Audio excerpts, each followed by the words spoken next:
Sin sorpresas, el Congreso de los Diputados ha aprobado por mayoría la Ley Orgánica de Abdicación, un único artículo que dice que Su Majestad, el rey don Juan Carlos de Borbón, abdica a la corona de España. El próximo jueves, 19 de junio, Felipe VI será proclamado por las Cortes Rey de España. El momento y la fórmula utilizada han abierto un gran debate que, a pesar del deterioro de la imagen de la corona, en los últimos 2 años parecía dormido. ¿Monarquía o república? Sin embargo, lo que hoy se ha votado es la abdicación, nada más.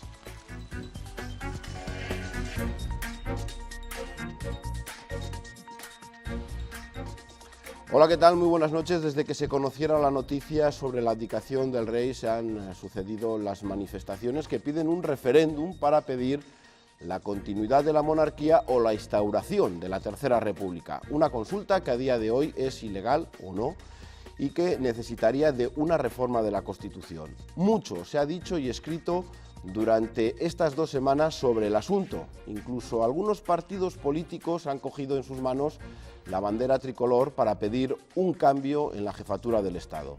El propio Partido Socialista, que no pasa por los mejores momentos, sufre un cisma por este asunto que no es baladí. Esta noche en Espacio Abierto queremos aclarar muchas cosas. España es un país democrático, con una monarquía parlamentaria, pero cuando escuchamos algunas declaraciones, no lo parece. José Luis Martínez López Muñiz, muy buenas noches. Buenas noches. Catedrático de Derecho Administrativo de la Universidad de Valladolid.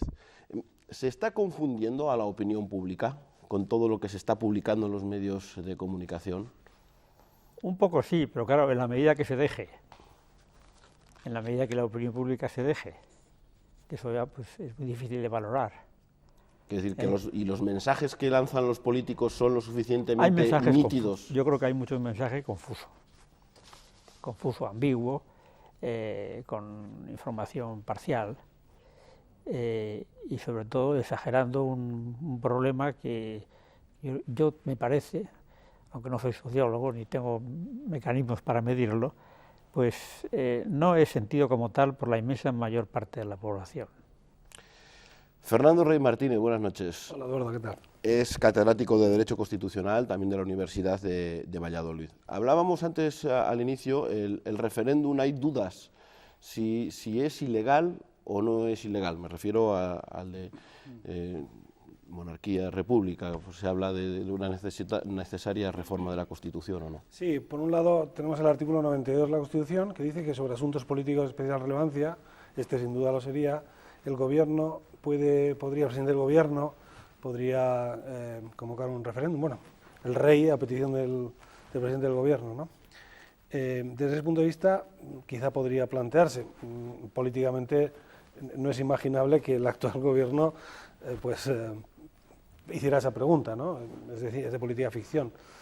Pero estamos hablando del punto de vista jurídico, es decir, ¿es posible o no? Bueno, el 92 nos diría sí, es posible, aunque ese referéndum no es vinculante, no obliga. O sea, jurídicamente, otra cosa es que políticamente. Lo que ocurre es que hay una sentencia del Tribunal Constitucional en relación a un referéndum sobre la autodeterminación del pueblo vasco, el famoso Plan Ibarretxe del año 2008, en el que dice que no se puede presentar formalmente como un referéndum lo que no es sino en el fondo una reforma de la Constitución. Para eso habría que ir no por la vía del artículo 92 del referéndum, sino de reforma de la Constitución de 168, que incluye en su procedimiento un referéndum obligatorio. El problema es que ese procedimiento es prácticamente intransitable. Intentaremos explicarlo a lo largo de los 45 próximos minutos. También está Juan Manuel Bilbao, catedrático de Derecho Constitucional. Muy buenas noches. Buenas noches, Eduardo. Decíamos que había confusión en la calle. ¿De verdad que a estas alturas hay que explicar que la república no es sinónimo de democracia o al revés, que se están intercambiando ahí sinónimos y palabras que nada tiene que ver una cosa con la otra? Pues efectivamente, parece mentira, pero una obviedad como esa, hay en el mundo evidentemente muchísimas monarquías absolutamente, impecablemente democráticas, pues hace falta reiterarlo, ¿no? ¿Qué tiempos estos en donde hace falta repetir lo obvio, ¿no? Incluso yo vengo repitiendo estos días, ¿no?, que los países más avanzados del mundo, cualquiera que sea el indicador que se quiera utilizar, Reino Unido, como Noruega, como Suecia, como Dinamarca, Holanda, Japón, en fin, son monarquías y no creo que se les pueda reprochar nada en ese sentido. De manera que esa confusión interesada, ¿no?, de identificar democracia con república, pues esto no se sostiene, ¿no? Evidentemente, una monarquía no es menos democrática que una república. Hablaremos también de esas formas de Estado. Luis Castro, buenas noches. Hola, buenas noches. Profesor de Historia y Geografía y también miembro de la Asociación de la Memoria Histórica. Parece imposible casi también, durante estos días, es imposible hablar de abdicación sin tocar el tema del referéndum entre la monarquía y la república, ¿no? Parece que va totalmente unido, aunque no es un tema que estuviese muy vivo en los últimos años. Bueno, hay que darse cuenta que termina una monarquía que ha durado casi 39 años y continúa a un régimen anterior que duró, curiosamente, otros 39 años. El futuro rey es relativamente joven, podría estar otros 30 o 40 más en el trono, entonces lo que sería absurdo es que durante todo ese tiempo pues este tema no se suscitara, no ya como objeto de debate, sino como algo que puede ser decidido por la soberanía nacional. Es decir, aquí ahora si dejamos de hablar en abstracto, que también está bien, sino que analizamos un poco la situación concreta, el contexto, y luego procede es una valoración de lo que han supuesto estos 39 años de Juan Carlos, ¿no? Yo creo que estaremos todos de acuerdo que inicialmente esta monarquía carecía de los dos requisitos básicos necesarios en una monarquía moderna. No tenía una legitimidad democrática, porque nace de una ley franquista del 69, y no tenía una legitimidad ni siquiera dinástica, porque en su momento es don Juan el que tiene los derechos sucesorios y hasta mayo del 77 no abdica, de tal manera que se puede considerar a este rey en esos años un usurpador, se puede decir claramente. La cuestión es, que yo dejo abierta al debate, es si después Juan Carlos adquiere, como dicen los franquistas que adquirió Franco a lo largo de su dictadura, una legitimidad por el ejercicio del poder. Desde mi punto es discutible porque, de entrada, el proceso constituyente de la transición no es todo lo escrupulosamente democrático que debería haber sido. Luego entramos en el debate, ya veo que seguro que queréis responder, pero vamos a ir avanzando por partes. Lo primero, vamos a ubicarnos en lo que ha sucedido esta mañana en el Congreso de los Diputados. Los votos del Partido Popular y del Partido Socialista han sacado adelante la ley orgánica de abdicación con el 83% de la Cámara, 299 votos a favor, 19 en contra y 23 abstenciones. Esta mañana se votaba eso y no la forma de Estado. El presidente del Gobierno recordaba para qué se reunía el Congreso ante los que querían abrir el debate sobre el modelo del Estado. Se trata, pues, de aprobar una ley orgánica que no dice sino que el rey abdica la corona de España. ¿Qué significaría un voto negativo a esta ley? Comportaría el dislate de que esta Cámara le dijera al rey que debe seguir siéndolo, aunque él no quiera. Gobierno y PSOE aunaban sus fuerzas en un debate en el que se han repetido los elogios a don Juan Carlos y de apoyo a la monarquía. Sería necesario estar ciego de obstinación para no reconocer los méritos que ha cosechado el rey que ahora nos deja. Él, el rey Juan Carlos, del lado de los que queríamos construir una España plural y democrática. Los socialistas seguimos sin ocultar nuestra preferencia republicana, pero nos seguimos sintiendo compatibles con la monarquía parlamentaria. Rubalcaba añadía que con el relevo en Zarzuela comienza el momento de iniciar una reforma de la Constitución, a lo que se han sumado otros grupos como Izquierda Unida, cuyos diputados interrumpían el Pleno con pancartas exigiendo un referéndum. Exigir que se convoque un referéndum para que el pueblo... Convergencia y Unió justificaba su abstención a la ley. Porque ustedes, las fuerzas mayoritarias de esta Cámara, llevan tiempo excluyéndonos de esa historia. Después del debate, la Cámara ha rechazado las enmiendas a la totalidad y ha comenzado la votación nominal de los diputados, en la que no han participado los miembros de Amaiur, quienes abandonaban el hemiciclo enarbolando una bandera vasca. Los parlamentarios han respetado la disciplina de partido con la excepción de dos socialistas. O'Donnell Elorza se ha abstenido y Guillem García ha evitado asistir al Pleno. Lo han hecho en una votación en la que algunos aprovechaban para lanzar proclamas. La ley de abdicación ha contado con el respaldo del 82,8% del Congreso. Tras este trámite, será refrendada por el Senado el martes. Bueno, 83%. La primera pregunta es si creéis que esa votación coincide con el sentir de la mayoría de los ciudadanos españoles. También, si queréis, luego también respondéis. Bueno, yo creo que no exactamente, ¿no? Las últimas encuestas, estudios de opinión, parecen revelar que hay una mayoría favorable a la monarquía, pero no en esa proporción tan alta, ¿no? De todas maneras, no debemos rasgarnos las vestiduras, digamos, con que este tema que determinadas fuerzas políticas hayan aprovechado esta oportunidad para lanzar, digamos, esta idea del referéndum, ¿no?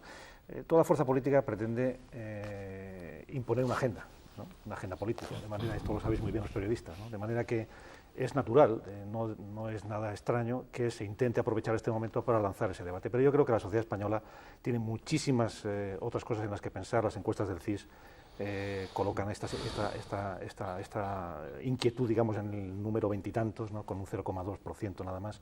De manera que hay muchísimos problemas antes que el de la forma, no tanto de Estado, sino de gobierno, en realidad es la forma de gobierno, que es la monarquía o república. De manera que, por un lado, es lógico que determinadas fuerzas aprovechen este momento y, por otro lado, es evidente que no es el momento ahora de convocar un referéndum de este tipo, ¿no? ¿Había otra fórmula mejor que la que se está llevando a cabo? Bueno, falta todavía una ley general que regule el procedimiento de abdicación, el estatuto del rey emérito, ¿no?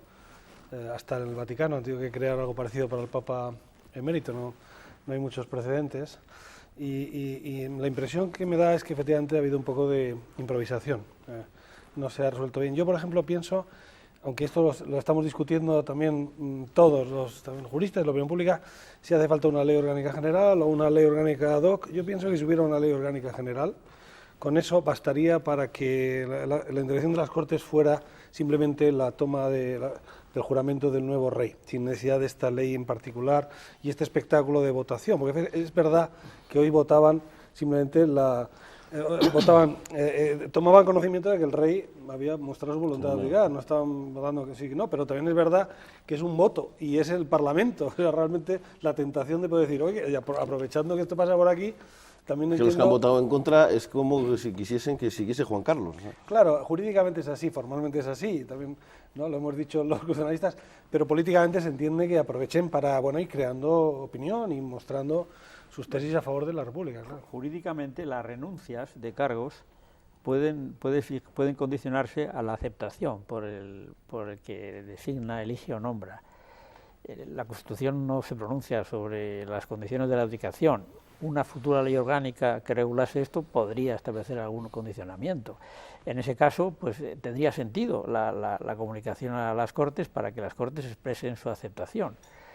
Pero si no se exige esa aceptación como condición para la eficacia de la abdicación, ningún sentido tiene, digamos, el que haya que pasar por un trámite de supuesta aceptación o de toma de conocimiento. Bastaría efectivamente ya con dar el paso al juramento del nuevo rey, ¿no? Sí, yo coincido.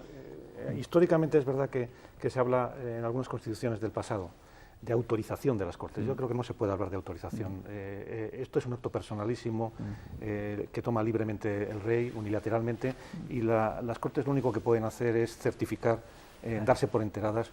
Por lo tanto, no tiene ningún sentido que haya, digamos, que se puedan oponer, ¿no?, a la voluntad, salvo que esa voluntad se hubiera expresado bajo coacción, etcétera, ¿no? Pero de manera que aquí no había mucho margen para oponerse, sí, ¿no?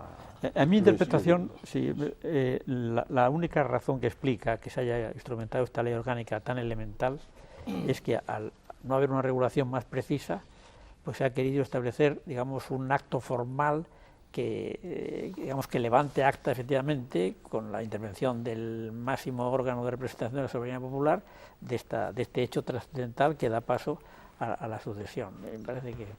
Pasamos página. ¿Ha habido improvisación? Yo lo que querría decir, porque no quería pasarlo por alto, es presentar que se debata ahora sobre la opción de monarquía-república como una cuestión de oportunismo o incluso casi de frivolidad. Bueno, esto no cae así por casualidad ahora, es decir, durante la dictadura las principales fuerzas políticas de la oposición, el Partido Comunista, el Partido Socialista, etcétera, después la Plata Junta planteaban el referéndum sobre la forma de Estado. Lo que pasa es que luego se dio una transición en la que esa decisión clave sobre la forma de administrar las cuestiones políticas se hurtó al pueblo español como se hurtaron otras cosas. Yo antes he dicho que el proceso de transición español, desde el punto de vista de escrupulosidad democrática, pues tiene bastantes cosas que criticar, ¿no?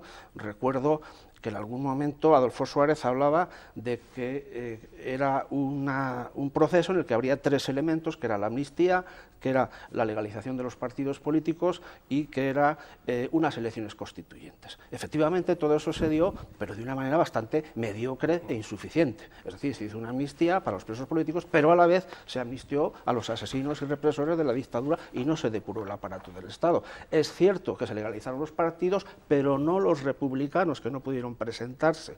Incluso los que sí se presentaron y quisieron hacer propaganda por la República fue censurada, eso nos olvidamos a lo mejor.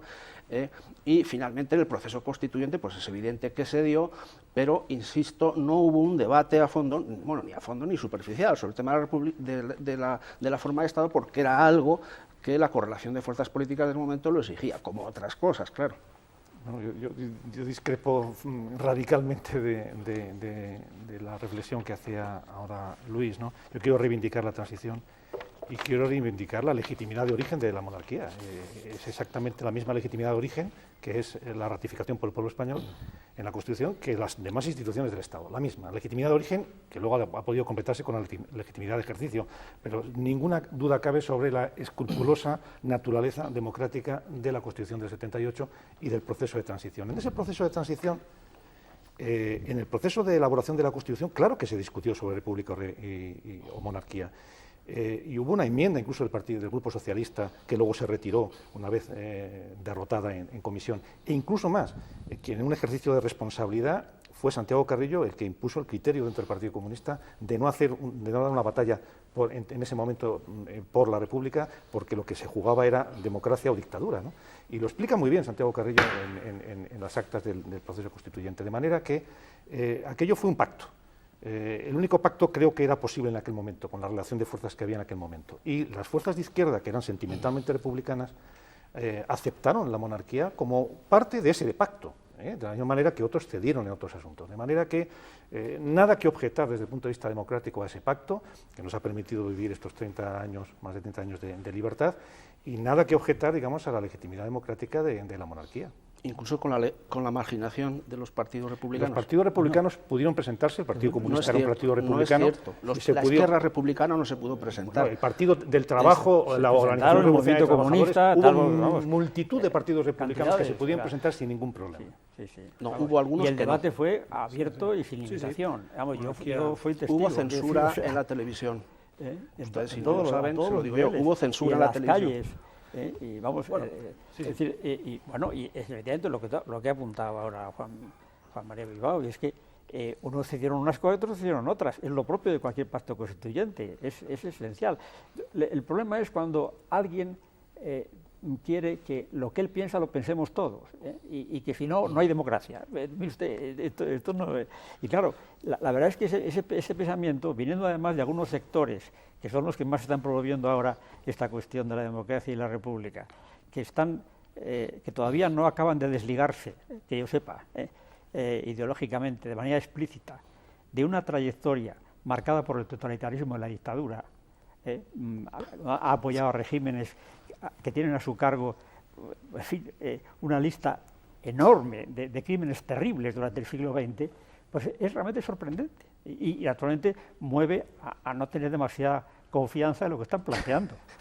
Pues van ganando bastante terreno político últimamente. Sí. Bueno, vamos a recordar lo que ha pasado estos últimos días desde que se conoció la noticia de la abdicación. No han cesado las manifestaciones republicanas, sin embargo, también las encuestas realizadas demuestran que los españoles apoyan la abdicación y la proclamación de Felipe VI como nuevo rey de España. 10.000 personas respondieron en Madrid, 800 en Burgos, 1 millar en Valladolid, 10 centenares en Valencia, así en 40 ciudades españolas, donde estos días ha ondeado la bandera republicana. La monarquía es justo lo contrario de la democracia. Consideramos que no habrá democracia hasta que haya una verdadera participación de la ciudadanía. La primera convocatoria espontánea a través de las redes sociales, la del sábado más organizada con el respaldo de una decena de partidos políticos dispuestos a forzar un referéndum. Manifestaciones en toda España que han sacado a la calle el debate sobre el modelo de Estado, pero ¿es realmente un asunto que preocupe al ciudadano? El debate no creo que esté en la sociedad española para nada, ¿no? En el último caso, la sociedad se ha vuelto mucho más pragmática de lo que los políticos creen. Entonces yo creo que en la sociedad hay la idea de si funciona, pues bueno, está bien, ¿no? Si no funciona, tendremos que cambiar. Pero como ha funcionado... Estaríamos ante un debate más político que ciudadano en medio de una crisis no solo económica. Y la misma realidad reflejan las encuestas. La monarquía no es un problema para los españoles, según el último barómetro del CIS, como sí lo es el paro o la corrupción. Aunque es cierto que su popularidad ha caído en picado en los últimos tiempos, del notable alto en 1995 a un rotundo suspenso desde hace 3 años. Los españoles han metido de alguna forma a todas las instituciones en una especie de centrifugadora, ¿no? Aún así, en 2012, con el caso Nos en plena ebullición, seguían siendo mayoría los partidarios de la corona, un resultado que hoy se repetiría si se celebrara un referéndum. He decidido poner fin a mi reinado y abdicar la corona de España. Es más, la decisión de don Juan Carlos podría estar actuando ya como un bálsamo sobre la imagen de la institución. El 76% de los españoles la aprueba y un porcentaje muy similar cree que el príncipe de Asturias será un buen rey. ¿Cabe esperar entonces que el debate político se aplaque? Creo que perderá temperatura, sin lugar a dudas, y no sé si vamos a entrar en un debate serio de monarquía, república, organización territorial o reforma de la Constitución. Sería de agradecer entrar en un debate serio, si hay que entrar. La monarquía en España es plenamente legítima, no ha sido impuesta por nadie, ni nada. Pero en democracia no hay tabúes. En democracia no hay tabúes y lo que vale es la voluntad popular. Voluntad popular que, aun apoyando a la corona, también se ha pronunciado estos días en las encuestas a favor de una consulta sobre el tema. Bueno, las protestas han estado en la calle, parece que van a volver. ¿Debería convocarse el referéndum? No, claramente no, no en este momento. Lo que tenemos pendiente es una reforma constitucional. Yo, de todos modos, me encuentro inquietante que desde los planteamientos de izquierda, de alguna izquierda, se revise esta idea de la república de monarquía. Me suena un debate viejuno, rancio, gastado, y me preocupa porque efectivamente se puede plantear el tema de monarquía, república. De momento planteado así me suena ya como a nodo y cosa de blanco y negro. La cuestión es sistema presidencialista, sistema parlamentario con pros y contras. Eso es como lo han planteado otros países civilizados. Lo nuestro es como de ciencia ficción. Me preocupa mucho que se erosione el sistema del 78. La gente no se da cuenta de cómo el 78, que no es puro, efectivamente, Luis, pero es que ninguno lo es. Seguramente a ti te caiga simpática como a mí la Revolución Francesa, que fue, desde cierto punto de vista, un pequeño genocidio. Tiene un lado oscuro, claro, porque había mucha gente que no estaba a favor de... y fue, digamos, asesinada. Posiblemente estemos en contra de la pena de muerte, ¿verdad? Yo sí.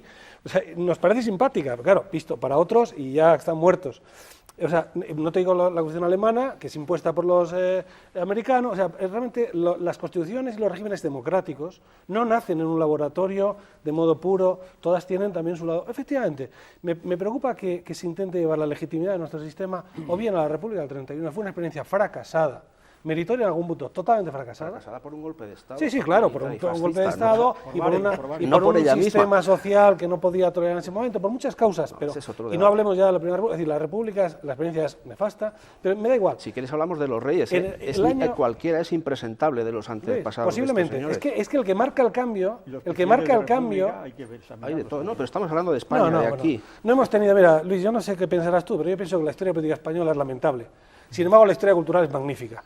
Pero en el año 78 marca un giro copernicano realmente.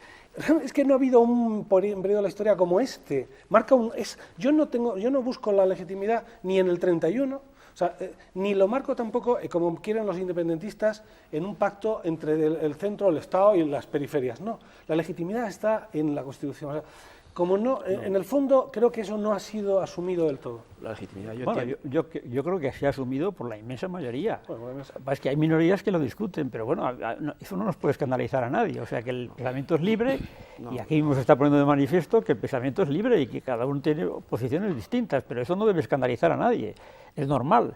Y naturalmente, si progresa la idea de que conviene plantear esa disyuntiva, pues acabará planteándose. Pero vamos, yo creo que hoy por hoy tratar de hacer un referéndum sobre esta cuestión me parece absolutamente irreal, completamente irreal, estoy de acuerdo. Yo, vamos, sinceramente no creo que sea una cuestión determinante de nuestro futuro político, social y económico, sinceramente. Digamos, yo insisto en que si efectivamente no se hace ahora y tenemos por delante un reinado de 30 o de 40 años, resulta que durante más de un siglo se ha hurtado al pueblo español la decisión sobre una cuestión clave. ¿Pero qué es un reinado de su destino político? Y las cosas van cambiando. Y no creo que sea cierto que la legitimidad esté en la Constitución. La legitimidad está en la soberanía del pueblo español, que puede cambiar históricamente y cambia. Ustedes, que son catedráticos de Derecho, recordarán la famosa cita de Renan que decía que la nación es un plebiscito cotidiano y que lo que ayer es de una manera hoy puede ser de otra. Y recordarán la famosa frase que España en un momento dado se acostó monárquica y se levantó republicana. De manera que no pensemos que eso es todo tan absurdo, ni mucho menos, ¿no? Y que en todo caso yo entiendo que en el siglo XXI, a fuer de escrupulosidad democrática, yo entiendo, y si respetamos el principio de igualdad jurídica, etcétera, evidentemente eso tiene que llegar desde la cabeza del Estado hasta el último de los ciudadanos, y no que estemos aquí discutiendo ahora si el señor rey va a seguir teniendo o no va a seguir teniendo la inmunidad judicial, etcétera. Eso no tiene nada que ver con la igualdad, Luis. Pero es que no tiene nada que ver con la igualdad. No, si quieres discutimos, que yo te voy a poner varios ejemplos. Que la monarquía duradera lo apoyó, yo no porque voté en blanco, yo voté en blanco en la Constitución, voté a favor en el referéndum anterior para que hubiera democracia, pero luego la Constitución voté en blanco. Hoy hubiera votado a favor sin duda, pero entonces había cuestiones en la Constitución que me planteaban muchas dudas y voté en blanco. Pero naturalmente voté en blanco con plena disposición de estar a lo que dijera la mayoría, naturalmente, porque eso es el planteamiento democrático. Entonces, lo que es evidente es que en aquel referéndum hubo, yo lo he apuntado esta mañana porque me parecía interesante, el 67% de los electores votaron y el 87% de los votantes votaron que sí a la Constitución. Un resultado, y naturalmente, entre otras cosas, a que la corona sea lo que es y que no se pueda modificar ese sistema más que por 2/3 incluso se ha hablado que el referéndum puede ser bueno incluso para la pervivencia de la propia monarquía. Bueno, no es descabellado esa idea, ¿no? Vamos a ver, yo quería hacer dos aclaraciones. Por un lado, me gustaría que hubiera un debate sobre esta cuestión, porque naturalmente que se puede cuestionar la monarquía. Es decir, yo creo que hay que huir de las posiciones extremas, ¿no?, de aquellos que defienden la monarquía a toda costa, como si fuera una figura sagrada, ¿no?, como en la Edad Media, ¿no?, una figura sagrada, ese discurso de alabanza incondicional, la figura del rey, no sé, ¿no? Este tipo de discurso a mí me parece además contraproducente y a veces me da vergüenza ajena, ¿no? Y creo que todos coinciden en que es un anacronismo el que por descendencia alguien tenga derecho a tener la jefatura del Estado. Pero quiero decir que me gustaría que se utilizaran argumentos más fríos, más analíticos, ¿no?, para ver ventajas e inconvenientes, ¿no? Y por otro lado también, ¿por qué? Porque se mitifica la monarquía y se mitifica la república, y además todo está contaminado con sentimientos y emociones. Se utiliza como referencia la Segunda República. Es verdad que hemos tenido reyes, la mayor parte de los reyes bastante detestables, ¿no? La experiencia republicana no fue brillante, pero la experiencia monárquica en España ha sido bastante nefasta, ¿no?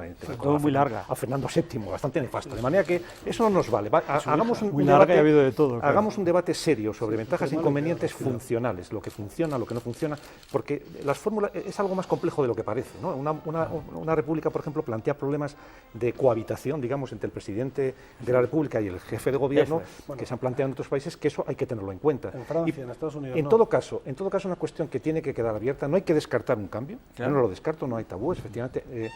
En este momento no estamos en ese escenario, creo yo, no estamos en un escenario de un clamor popular, eso no es verdad, no hay un clamor popular en favor de la república, pero si imaginemos que Felipe VI no lo hace bien, por ejemplo, no respeta la posición de exquisita neutralidad que ha respetado Juan Carlos. Imaginemos que se deteriora la imagen de la monarquía de manera grave. Si estuviéramos en un escenario en que hay realmente un clamor, naturalmente que habrá que hacer un referéndum. Por supuesto. Es que no es un anacronismo. La monarquía decir eso es tanto como decir Inglaterra o Gran Bretaña, Reino Unido, Holanda, Noruega, Suecia. La virtualidad de una monarquía democrática parlamentaria es que el rey precisamente nace, no se hace. Un rey es por lotería genética, lo cual le permite no estar contaminado de partidismo. En nuestro sistema... En el siglo XXI... En el siglo XXI todavía más necesario... Por ser hijo de... Los partidos... Otra cosa es que esté más preparado que nadie, a lo mejor, para mantener el papel que tiene ahora mismo. Pero es que para la función que tiene. La función del rey es representativa, no es muy diferente a la de un presidente de la República. Pero sí es que hoy, paradójicamente, lo que más se parece a un rey del siglo XIX es un presidente de la República, aunque sea elegido. O sea, porque un rey parlamentario no tiene poder propio. Lo que ocurre es que aquí, cuando decimos se confunde la opinión pública, es que tenemos que saber alguna cosa, ¿no? El rey parlamentario prácticamente todos los actúa mediante un sistema de actos debidos, es decir, él firma lo que otros le proponen. Entonces, es verdad, sin embargo, que es muy importante, primero porque por su imparcialidad. El rey, si alguna vez se contamina de partidismo, la gente en España, que hay un clamor, la gente no es monárquica en España, sino que está atenta a ver qué ocurre. Segundo, tiene una gran ventaja el rey, y es que es la única institución del Estado que es una institución del Estado global, frente a los... porque el Ejecutivo, hay un gobierno estatal, hay unos por comunidad, hay un legislativo estatal, otro por comunidad. No hay un rey en cada comunidad autónoma. Tiene una importante función de eslabón de integración territorial simbólica. Y luego, tercero, en el ámbito de las relaciones internacionales, es muy importante, porque ahora es muy importante para los estados tener visibilidad, crear imagen, tener redes, que el rey coge el teléfono y se le pone cualquier jefe del Estado de cualquier lado. Fijaros cuando tuvo el problema Zapatero con Estados Unidos, cómo el rey medió, y efectivamente eso ayudó mucho a suavizar y a mejorar la relación por su agenda. Digamos, vamos a desaprovechar eso, porque en una república, en el debate posible, que yo también lo creo, el presidente de la república a lo mejor no le conoce ni su mujer a la hora de cenar, lo cual pudiera ocurrir. O se le conoce, pero como justamente hombre de partido, precisamente. O como hombre de parte, con una ¿eh? Historia detrás. Exactamente. No es lo mismo una república que otra. Bueno, ¿ustedes creen que Aznar o Felipe González representarían mejor que Felipe VI a España? Y sobre todo, ¿nos saldrían más barato? Estamos rodeados de repúblicas y los costes no son peccata minuta. La dicotomía entre monarquía y república se instala frecuentemente en lo que cuesta cada modelo a las arcas públicas. Hacemos números con los países de nuestro entorno. La Casa Real Española dispone de más de 7.700.000 euros, una cifra que supera en otros estados con sistemas republicanos. La presidencia de Portugal supone 15 millones de euros al año. Alemania destina 30 millones, Francia más de 110 e Italia alrededor de 200 millones. Sin embargo, en los casos de Francia e Italia esa cifra incluye todos los gastos, lo que no ocurre en el caso de España. Aquí varios ministerios sufragan aspectos como la seguridad o los viajes oficiales, unas cantidades recogidas en los presupuestos de cada departamento. Bajamos al detalle de qué tipos de repúblicas existen. Pueden ser parlamentarias como Alemania o Portugal, o también presidencialistas como Estados Unidos o Francia. El presidente de la República Francesa, por ejemplo, que es un tipo de república semipresidencialista, es elegido por el pueblo, mientras que en las repúblicas parlamentarias el presidente de la República, el caso, por ejemplo, de Alemania, es elegido por la Cámara.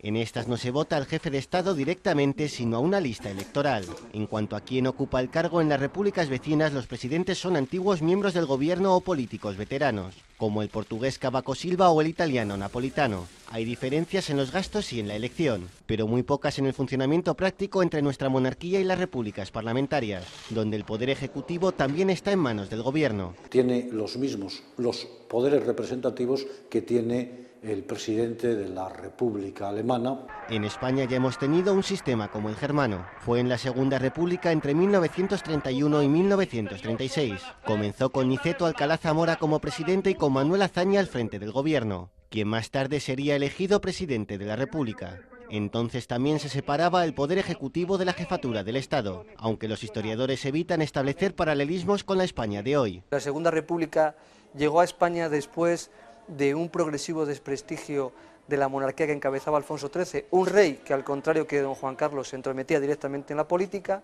Los expertos también advierten que no se debe asociar la Segunda República exclusivamente con la izquierda, como ocurre con frecuencia. Hubo republicanos de derechas, hubo republicanos conservadores, republicanos de centro. Han pasado 78 años de esa experiencia republicana. Repetirla requeriría un proceso complejo. Vamos, que puede haber hasta republicanos felipistas. Sí, ¿no? Se puede dar hasta ese caso. Si me permite, yo quería corregir un poco los datos que han dado sobre lo que cuesta la Casa Real España. Estos datos que tengo aquí los hizo públicos la Casa Real en el año 2011, coincidiendo, yo creo que no casualmente, con el inicio de los escándalos de Urdangarín, y creo que fue una iniciativa del jefe de la Casa Real, de Ortega Espotorno, ¿no? Ahí han hablado de 7 millones y pico, en realidad son 8,4 millones de euros lo que cuesta el mantenimiento de la Casa Real, en el cual va incluido las asignaciones del rey, que son cerca de 300.000 euros al año, las asignaciones del príncipe, la reina, etc. Pero aquí no se cuenta la parte de León, que es los gastos que significa el personal al servicio de la Casa Real. Tengo datos, insisto, sacados de la página de Internet o de otras fuentes oficiales. Ahí estaba explicado también que no estaban incorporados a pues determinadas partidas como seguridad, etcétera. Muy bien, etcétera, pues para que se hagan una idea nuestros televidentes, diremos que la plantilla civil de la Zarzuela incluye unas 500 personas aproximadamente. Tengamos en cuenta que tiene 7 direcciones generales, es casi como un ministerio. Entre esos directores generales hay 4 con grado de capitán general. Hay 1.700 personas en la Guardia Real, ya termino. Hay 300 números de la Guardia Civil, que son 2.000 personas de uniforme, sin contar las personas que trabajan en intervención y en patrimonio nacional. En total hacen más de 2.500 personas las que están al servicio, que no se cuentan en estos 8,4 millones en resumen, de asignación. ¿Una república sería más barata? No, pues mira, una república no es solo cambiar, como aquí estamos diciendo, me parece a mí un poco superficialmente, a Felipe González por fulano o por mengano.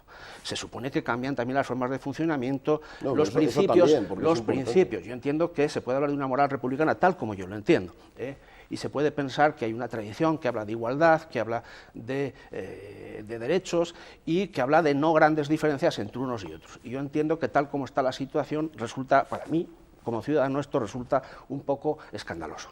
Y entiendo que un futuro presidente de la República en España o en otro sitio de estas características tendría que prescindir de bastante de este boato. Porque me pregunto, para empezar, si tiene que haber una Guardia Real, si tenemos unas Fuerzas Armadas y una policía que se encargan de la seguridad general del Estado.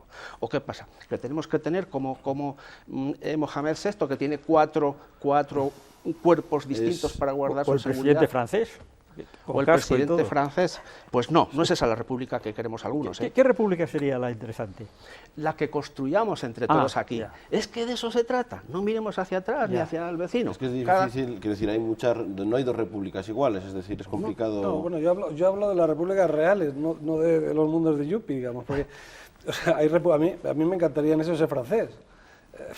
Un Estado unitario, en fin, ¿no? pero tenemos el Estado que tenemos. Si no tuviéramos esta monarquía, tendríamos una república seguramente muy semejante a la monarquía parlamentaria, porque al final hace falta un órgano que se llama jefatura del Estado, que puede ser un rey, puede ser un presidente, pero tiene funciones semejantes. Lo que pasa es que ahí se puede discutir qué tiene más ventajas, sin duda, desde mi punto de vista, en este momento, y siempre que el rey no se contamine de partidismo, tiene infinitamente más ventajas que la monarquía. Pero bueno, no es una cosa sagrada. A mí lo que me pone más inquieto es este intento de erosionar, digamos, las bases del consenso del 78, que hay que reactualizar, pero cuidado con esto de los referendos para todo. Yo creo que es verdad que aquí hay muy pocos referendos en España, pero ¿por qué no sometemos los de León? Yo soy leonés, ¿por qué no hablamos en León? ¿Quiere León estar en Castilla y León? ¿Por qué no sometemos el tema del concierto vasco, del cupo vasco, estos, a los catalanes? ¿Por qué no hubiéramos votado también todos los demás su estatuto? Porque también nos afecta a todos los demás por rechazo. ¿Por qué puestos a discutir? Porque no discutimos todos en un sentido, en otro. Habría que recordar también cuántos referéndums hay en Estados Unidos. No, muchísimos. O en Inglaterra. No, en o en Francia. O en Alemania. No, perdón, a nivel federal. A nivel federal, no, a nivel local, sí, pero a nivel federal. ¿A nivel federal? No hay tanto, no. Hombre, hay que reconocer que nuestra regulación de los procedimientos de participación directa, yo soy partidario evidentemente de la democracia representativa, no creo que haya otra alternativa y es la más... Pero sí es verdad que nosotros hemos regulado muy restrictivamente los instrumentos de participación directa. Eso estaba justificado en la transición porque había que consolidar los partidos, había que consolidar el Parlamento, que el Parlamento no sea desautorizado por el pueblo directamente, etcétera. Pero esto ya empieza a tener menos sentido, cuando hay un 67% de la población que no participó del del proceso constituyente, que no tuvo la oportunidad de votar la Constitución. Tenemos una democracia demasiado blindada desde el punto de vista, que desconfía de la participación directa, ¿no? Tenemos una regulación del referéndum muy restrictiva, de la iniciativa legislativa popular muy restrictiva. Yo creo que hay que abrir un poco el foco.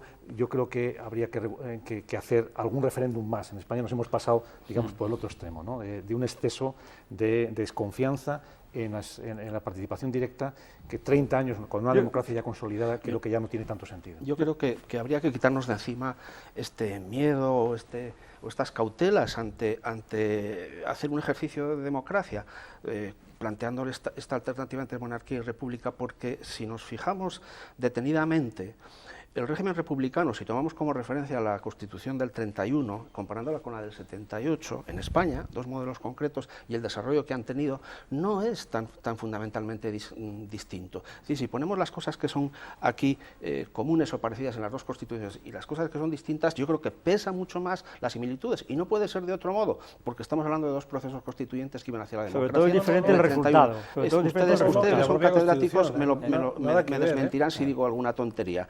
Por ejemplo, el sujeto político, en el 31 se amplía a las mujeres, de tal manera que prácticamente es el mismo, salvo la diferencia de la mayoría de edad. El catálogo de derechos sociales y políticos, que entonces era muy novedoso, en el 78 no tanto, es prácticamente idéntico. Incluso en algún caso se puede decir que es más avanzado el del 31. No eran derechos, termino ya. Eran principios. Bueno, como quieras decirle. Que flotaban. No solo principios, derechos. Porque, por ejemplo, ya que estoy hablando de los que son más avanzados. Relaciones de Iglesia-Estado, por ejemplo. Terminar, por favor. Por ejemplo, cuando se habla del principio de que la riqueza del país sea cual sea su titularidad, más o menos la idea está parecida. Me dejas... Está parecido, y en el 31, con otras palabras, la idea es la misma, con una diferencia, que el 31 se intentó aplicarlo mediante la reforma agraria, por poner un ejemplo, ¿no? O, por ejemplo, organización territorial del Estado. La organización territorial del Estado, desde mi punto de vista, en cuanto a metodología política y a prospectiva, es prácticamente idéntica. Y tengo la tesis, que se puede es un contrafáctico, que si no hubiera sido por el golpe de Estado del 36, el futuro de la estructuración territorial del Estado hubiera sido relativamente parecido al que ha sido después. De tal manera que termino. Los dos sistemas en cuestiones fundamentales son muy parecidos, solo discrepan o diferencian en dos cuestiones o tres clave, como es la jefatura del Estado, que en un caso es electiva, en el otro no, y es impuesta, la cuestión del laicismo, que la del 31 era una constitución laica, como entiendo yo que esta es una sociedad democrática actual, y otras cuestiones relativas al ejército, etcétera. Medio minuto, una diferencia con la del 31. Medio minuto. La Constitución de 1931 no fue sometida a referéndum, y en todo el periodo de la República no hubo un solo referéndum. Y que conste que yo tengo una valoración positiva de conjunto de la Constitución del 31, que fue un proyecto modernizador para España. Pero concretamente, tú hablabas de la participación directa, ni fue sometida a referéndum, ni hubo un solo referéndum. Pero no se vetó a los monárquicos que se presentaran, mientras que en el 78 sí se les vetó. Eso no es verdad. Yo soy progresista. Yo soy progresista, vemos lo que nos interesa. Futuro, si tú crees, y si alguien cree, que los problemas de futuro, año 2015, tienen que pasar por el año, la España, yo esa España, yo no he hablado de eso, en blanco y negro, derechos, de muertos, de difuntos, porque un principio esencial es que la soberanía pertenece a las generaciones vivas. A mí todo eso que tú me estás contando me suena a rancio, a muerto. Los derechos políticos es rancio. No, bueno, aparte que no. La organización territorial es rancia. Pero si es que no tiene nada que ver. El laicismo es una cosa rancia. No tiene nada que ver. ¿Qué más rancio que la Iglesia? ¿Qué es más rancio que la Iglesia que está presente en todas las ceremonias del protocolo? Por ejemplo, la prohibición, escúchame eso? Luis, la prohibición, hombre, por favor. Vamos a ver, la prohibición del ejercicio público de la libertad religiosa no pasa la ITV del Estado democrático. No es cierto que hubiera prohibición, estaba sometida a autorización gubernativa, que no es lo mismo. Y de hecho, las procesiones, eso lo he estudiado yo en Burgos, arzobispado, se celebraron en muchos casos. Cuando no se hicieron fue cuando el cura o el obispo, quien fuera, no quiso. Estaban sometidas a autorización. Hombre, eso es decir algo falso. No están prohibidas. No están prohibidas. Aquí tengo la Constitución. ¿La leemos? No, yo soy rigurosamente laico. Y te puedo decir que la regulación constitucional fue uno de los grandes errores de la República, que tuvo muchos aciertos, pero también tuvo sus errores, y uno de los errores fue la hostilidad hacia la religión, ¿no? Yo soy rigurosamente laico, no me vas a ganar en eso, pero te aseguro que la regulación constitucional de la Segunda República fue hostil. Tenemos que hacer una breve pausa porque nos quedan ya solamente unos minutos. Volveremos a la Segunda República, pero sobre todo queremos mirar al futuro. Hablaremos de Felipe VI.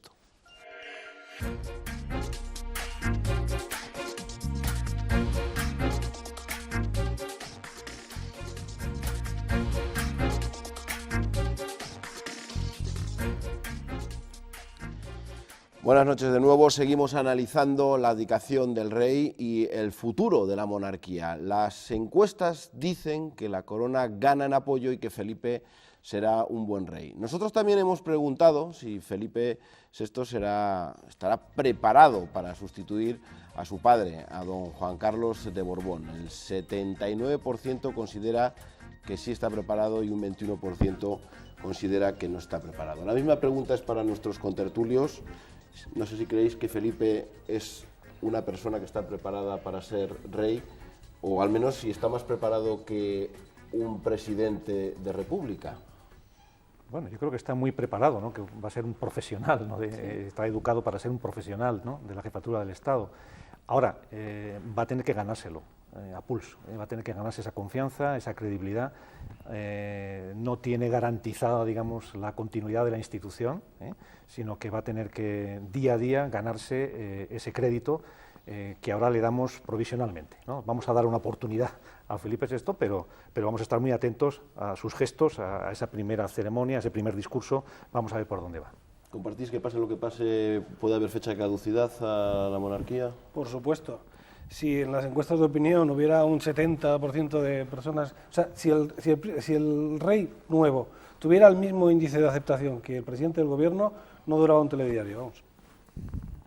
No, pues la pregunta era si le veíamos preparado. Yo coincido con las apreciaciones tuyas, da la impresión de que preparación tiene.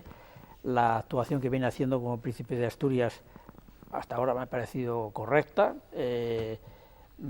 Podrá haber aspectos personales en los que también reparan muchas veces sectores de la población que pueden ser discutibles, pero bueno, eso entra dentro de las posibilidades, efectivamente, de la vida personal de cualquier persona, también del rey. Y en todo caso lleva consigo lo que a mi juicio es una de las ventajas principales de la institución, ¿no?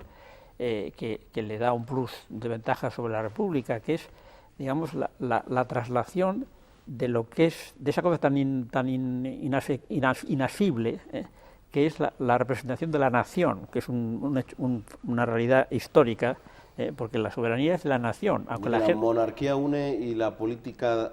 Exacto, entonces ese factor unificador que le da efectivamente la sangre, la procedencia, aunque sabemos que, claro, en los ancestros pues, hay de todo, ¿no? Efectivamente, pero encarna, digamos, el depósito de toda una serie de hechos históricos que han configurado la nación española y que han hecho nuestra unidad.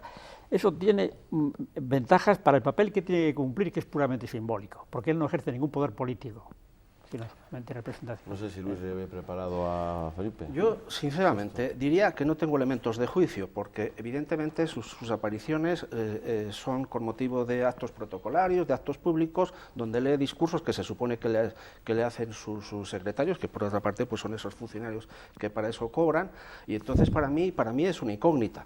En todo caso, yo no tengo por qué negarle su preparación a la vista de su currículum académico, militar, etcétera, igual que a su padre, ¿no?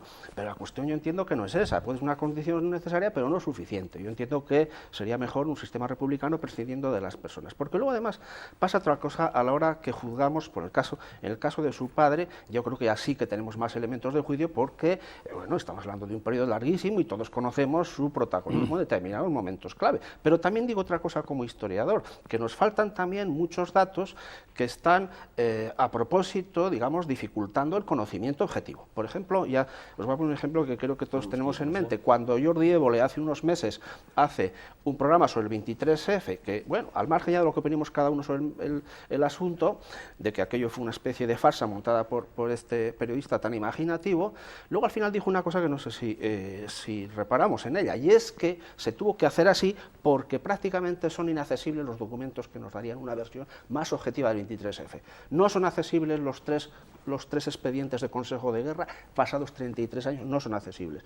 No son accesibles las comunicaciones telefónicas del rey, del Parlamento, etcétera, con el exterior, y no son accesibles los 2 o 3 informes que hizo el CSIC a propósito de la trama civil y de implicación del propio CSIC. No solo eso, sino que el CNI, ya termino, dice recientemente a una pregunta de Izquierda Unida que no guarda en sus archivos ningún informe, ninguna documentación sobre el 23F.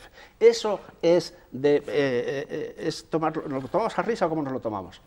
Tenemos que cerrar. No sé si queréis apuntillar a alguna de las cosas que que se han añadido a última hora. Pues si alguien quiere decir algo. No, vamos, yo puedo transmitir o intentar transmitir mi estado de ánimo ante esta cuestión, que es positivo. Yo creo que se ha llevado a cabo una actuación acertada.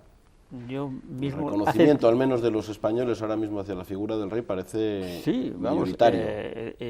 Yo creo que, yo intuyo que se ha buscado, que él quería hacerlo hace tiempo, porque el estado de salud es el que es, pero que quizá hace algún tiempo, hace algunos meses, hace un año, pues no era el mejor momento para hacerlo. Había cuenta de toda una serie de situaciones de contexto. Y ha esperado el momento en que ha considerado, y que probablemente con razón adecuado, para dar el relevo a su hijo, que me parece que es una medida acertada, teniendo en cuenta la edad de uno, el estado físico del rey y la preparación del heredero. Y yo creo que tampoco tiene más trascendente el asunto, y creo que el país va a seguir adelante con sus problemas y con sus intentos de resolverlos. Muchísimas gracias a los cuatro por estar esta noche aquí. Podríamos estar hablando muchas más horas sobre este asunto. Nosotros, Castilla y León Televisión, estará muy pendiente de lo que suceda la próxima semana, con esa firma definitiva de abdicación, de traspaso de poderes, y también con la proclamación de Felipe VI. Se lo contaremos en directo en Castilla y León Televisión. Nosotros, Espacio Abierto, vuelve el próximo miércoles. Hasta entonces, descansen. Feliz semana.